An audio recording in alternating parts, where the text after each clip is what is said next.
सबसे पहले जो राष्ट्रपति है तो उसको किस भाग में रखा गया है, तो राष्ट्रपति का जो वर्णन किया गया है वो संविधान के भाग 5 में किया गया है। सबसे पहली बात याद रखिएगा कि संविधान के भाग 5 में यूनियन एग्जीक्यूटिव यानी केंद्र की कार्यपालिका का वर्णन किया गया है। यूनियन एग्जीक्यूटिव में कौन कौन से लोग शामिल होंगे, 5 कैटेगरी है।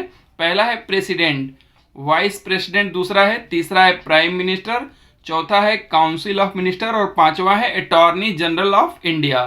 तो जो यूनियन एग्जीक्यूटिव है, संघ की कार्यपालिका जो है, उसमें ये पांचों शामिल होते हैं। राष्ट्रपति, उपराष्ट्रपति, प्रधानमंत्री और काउंसिल ऑफ मिनिस्टर यानी जो मंत्रीगण होते हैं और अटॉर्नी जनरल ऑफ इंडिया, ये पांचों जो है यूनियन एग्जीक्यूटिव के हिस्सा होते हैं। तो जो प्रेसिडेंट होता है वो हेड ऑफ इंडियन स्टेट होता है और देश का पहला नागरिक होता है। फर्स्ट सिटीजन ऑफ इंडिया होता है। वो हमारे सिंबल होता है इंटीग्रिटी, सॉलिडरिटी और यूनिटी का। इसके बाद इसका इलेक्शन यानी चुनाव कैसे होगा, तो इलेक्शन का जो वर्णन किया गया है वो आर्टिकल 54 यानी अनुच्छेद 54 में प्रेसिडेंट के चुनाव का वर्णन किया गया। कैसे चुना जाएगा, तो वो इनडायरेक्ट वे में चुना जाता है, अप्रत्यक्ष रूप से चुना जाता है। एक इलेक्टोरल कॉलेज होगा, इसका वर्णन अनुच्छेद 55 में किया गया है कि प्रेसिडेंट के चुनाव के लिए एक इलेक्टोरल कॉलेज बनाया जाएगा। और इस इलेक्टोरल कॉलेज में कौन कौन शामिल होंगे, ये 3 तरह के लोग इसमें शामिल होते हैं। जो elected member of both the house of parliament यानी पार्लियामेंट के दोनों हाउस के जो चुने हुए मेंबर होते हैं, यानी लोकसभा के चुने हुए मेंबर और राज्यसभा के चुने हुए मेंबर जो नॉमिनेटेड होते हैं वो भाग नहीं लेते हैं। दूसरा है the elected member of the legislative assembly of the state, जो राज्य के विधान सभाएं हैं उसके चुने हुए मेंबर इसमें भाग लेते हैं। सिर्फ विधानसभा के, विधान परिषद जो होता है उसके मेंबर नहीं भाग लेते हैं। तो हम प्रेसिडेंट की बात कर रहे थे, प्रेसिडेंट के जो आर्टिकल्स है उससे हमने बात किया। प्रेसिडेंट की बात किया कि सबसे पहले प्रेसिडेंट का जो वर्णन है संविधान के भाग 5 में किया गया है। उससे जुड़ी हुई जो आर्टिकल है, आर्टिकल 52 से लेकर 78 तक प्रेसिडेंट का वर्णन है। संघ के जो एग्जीक्यूटिव होता है, संघ की जो कार्यपालिका होती है, उसमें 5 लोग जुड़े होते हैं, जिसमें president, vice president, prime minister, council of minister और अटॉर्नी जनरल शामिल होता है। इसके इलेक्शन के बारे में जो वर्णन किया गया अनुच्छेद 54 में किया गया। अनुच्छेद 55 में जो है ये बताया गया कि जो इलेक्टोरल कॉलेज हो गया यानी जो प्रेसिडेंट के चुनाव में जो लोग भाग लेंगे उसके जो गठन का प्रावधान क्या है, कौन कौन लोग भाग लेंगे, तो उसको हम पढ़ रहे हैं। तो जो इलेक्टेड मेंबर होंगे लोकसभा और राज्यसभा के वो होंगे। जो इलेक्टेड मेंबर होंगे लेजिस्लेटिव असेंबली के यानी स्टेट के विधानसभा के वो होंगे। और दिल्ली और पांडिचेरी के जो इलेक्टेड मेंबर होते हैं वो विधानसभा के वो भाग लेते हैं। इवन जम्मू कश्मीर का भी मेंबर इसमें भाग लेगा, लेकिन अभी तक कहीं मेंशन नहीं था क्योंकि जम्मू कश्मीर को भी यूनियन टेरिटरी के रूप में रखा गया है। तो ये अनुच्छेद भी याद करते रहिए साथ के साथ। तो जो इलेक्शन से जुड़ा हुआ अनुच्छेद है वो अनुच्छेद 54 है। जो इलेक्टोरल कॉलेज के गठन की बात करता है वो अनुच्छेद 55 है। लोकसभा में जो सबसे ज्यादा सीटें किस राज्य की है ये अक्सर क्वेश्चन पूछता है। तो पहले नंबर पे उत्तर प्रदेश आता है, 80 सीट है। दूसरे नंबर पे महाराष्ट्र है, महाराष्ट्र को लोकसभा में 48 सीट अलॉट किया गया है।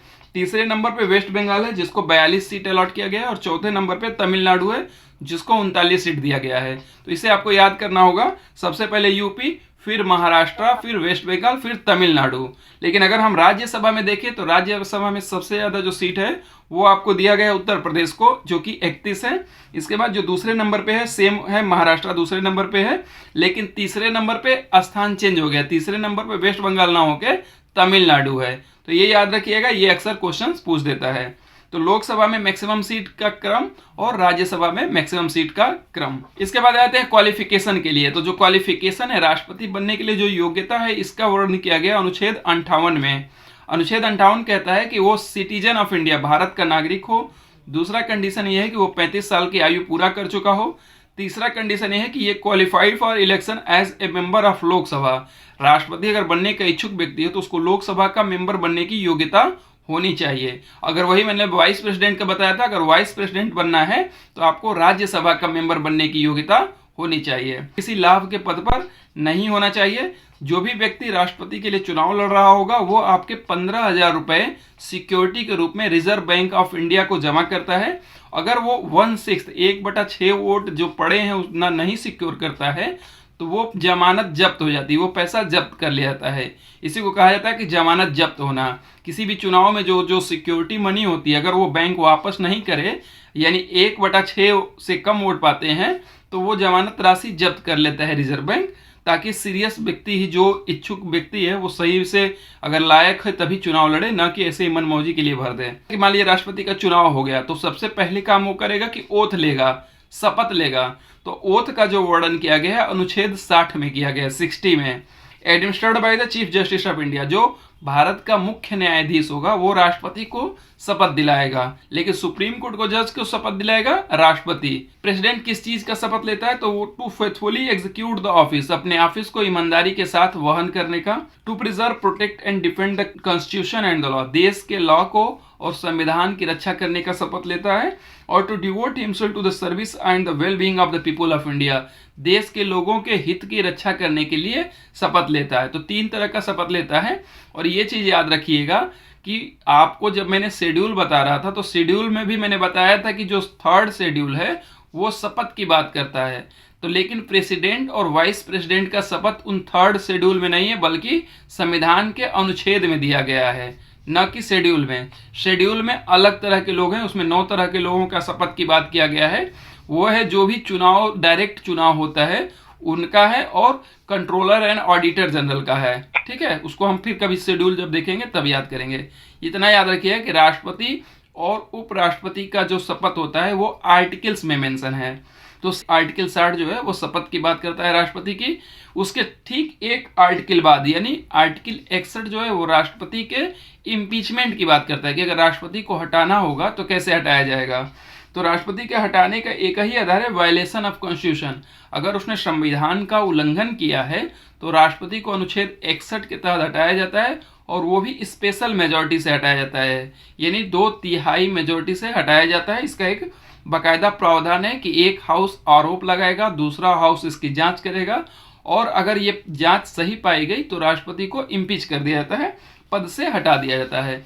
आर्टिकल रिलेटेड टू प्रेसिडेंट, तो 52 जो आर्टिकल है, there shall be a president of India, अनुच्छेद 52 कहता है कि पूरे देश को चलाने के लिए एक राष्ट्रपति होगा, अनुच्छेद 52। अनुच्छेद 53 कहता है the executive power of the union shall be vested in the president, यानी जो राष्ट्रपति होगा, जितने भी एग्जीक्यूटिव है, कार्यपालिका का जितना भी ताकत है वो राष्ट्रपति में निहित होगा, यानी कोई भी जो काम किया जाएगा वो राष्ट्रपति के नाम पर किया जाएगा। अनुच्छेद 54 कहता है the president shall be elected by the electoral college. अभी मैंने इलेक्टोरल कॉलेज में बताया कि जो भी इलेक्टेड मेंबर होंगे वही भाग लेंगे। स्टेट का लेजिस्लेटिव असेंबली है, उसके सिर्फ चुने हुए मेंबर भाग लेते हैं, यानी विधान परिषद और नॉमिनेटेड मेंबर भाग नहीं लेंगे। जैसे यूपी में विधानसभा भी है, विधान परिषद भी है, तो सिर्फ विधानसभा के मेंबर ही राष्ट्रपति के चुनाव में भाग लेते हैं। लेकिन जब इम्पीचमेंट होता है, राष्ट्रपति को हटाना होता है, तब सिर्फ केंद्र के, यानी लोकसभा और राज्यसभा के जितने मेंबर हैं वो मिलकर राष्ट्रपति को हटाते हैं। इसमें स्टेट का कोई रोल नहीं होता है हटाने के दौरान। राष्ट्रपति के चुनाव में स्टेट भाग लेता है, लेकिन राष्ट्रपति के हटाने में केंद्र की जो चुने हुए और नॉमिनेटेड दोनों हैं वो लोग भाग लेते हैं। ठीक है, इसके बाद अनुच्छेद 56 कहता है term of office of president, तो राष्ट्रपति कितने समय के लिए ऑफिस में रहेगा, तो वो 5 साल के लिए रहेगा, और जब तक ऑफिस में रहेगा, जब तक उसका जो सक्सेसर है, उसके बाद चुनकर जो व्यक्ति आएगा वो पद को ग्रहण नहीं कर लेता। और राष्ट्रपति का पद कभी भी खाली नहीं रहेगा। अगर राष्ट्रपति नहीं है तो उपराष्ट्रपति उस पर रहेगा, उपराष्ट्रपति नहीं है तो अपना सुप्रीम कोर्ट का जज रहेगा। इसके बाद है कि री इलेक्शन की बात करेंगे। आर्टिकल 57 कहता है re election of the person to the office of president, यानी पुनः चुनाव लड़ सकता है कि नहीं। तो राष्ट्रपति हमारे देश में कितने ही बार चुना जा सकता है एक पद के लिए, लेकिन अगर हम अमेरिका से तुलना करें तो अमेरिका का राष्ट्रपति सिर्फ 2 बार चुनाव लड़ सकता है, 2 बार ही पद पे रह सकता है। जैसे बराक ओबामा 8 साल राष्ट्रपति रहे थे, हमारे यहाँ 5 साल की व्यवस्था है और अमेरिका में 4 साल की व्यवस्था है। राजेंद्र प्रसाद थे, वो 2 बार राष्ट्रपति रहे थे। इसके बाद अनुच्छेद 58 कहता है qualification for the election of president, जो कि अभी मैंने बताया कि भारत का नागरिक हो, 35 साल का आयु पूरा कर चुका हो, लोकसभा का मेंबर बनने की योग्यता रखता हो। आर्टिकल 59 कहता है condition of the president office. Condition में यही होता है कि प्रेसिडेंट जो है, जो बनेगा, तो क्या नहीं करेगा, क्या करेगा, किन किन चीज़ों से उसको छूट दी जाती है। जैसे उसके खिलाफ कोई क्रिमिनल केस नहीं चलाया जा सकता है, सिविल केस चलाया जाएगा तो 2 महीने की पहले नोटिस दी जाएगी। तो ये उसके ऑफिस के कंडीशंस हैं जो उसको मेंशन किया गया, जिससे उसको घर दिया जाएगा, टैक्स फ्री उसकी सारी व्यवस्थाएं होंगी, राष्ट्रपति आवास में रहेगा, ये सारी व्यवस्थाएं अनुच्छेद 59 में किया गया है। 60 में मैंने अभी बताया कि वो ओथ शपथ लेगा कि भैया हम संविधान की रक्षा करेंगे, देश के नागरिकों के हित की रक्षा करेंगे, और 61 में उसको हटाने की व्यवस्था है। तो 62 में है कि फिर से उसका चुनाव कैसे किया जाएगा। ये सारी चीजें एकदम क्रम से है, थोड़ी सी स्टोरी के फॉर्म में समझेंगे तो याद होता चलेगा। सबसे पहले अनुच्छेद 52 कहता है कि देश के लिए एक राष्ट्रपति चाहिए। अब राष्ट्रपति चाहिए तो राष्ट्रपति का काम क्या होगा, तो अनुच्छेद 53 कहता है कि जितनी भी एग्जीक्यूटिव पावर है, कार्य करने का जितना भी कार्यपालिका की शक्ति है वो राष्ट्रपति में होगा। तो हमें राष्ट्रपति इसलिए चाहिए कि हम कार्यपालिका का कोई भी काम करें तो उसके नाम पे कर सकें। फिर अनुच्छेद 54 कहता है कि भैया राष्ट्रपति अगर चाहिए तो चुना कैसे जाएगा, तो राष्ट्रपति का जो इलेक्शन होगा उसके इलेक्टोरल कॉलेज की व्यवस्था करता है। 55 कहता है कि जो इलेक्टोरल कॉलेज होगा तो किस तरह से राष्ट्रपति चुनेगा। 56 कहता है कि अगर मान लीजिए राष्ट्रपति चुन लिया गया तो कितने दिनों के लिए चुना जाएगा। मान लीजिए चुन लिया गया फिर दोबारा चुनाव लड़ना चाहे तो 57 में कहता है कि री इलेक्शन कैसे होगा।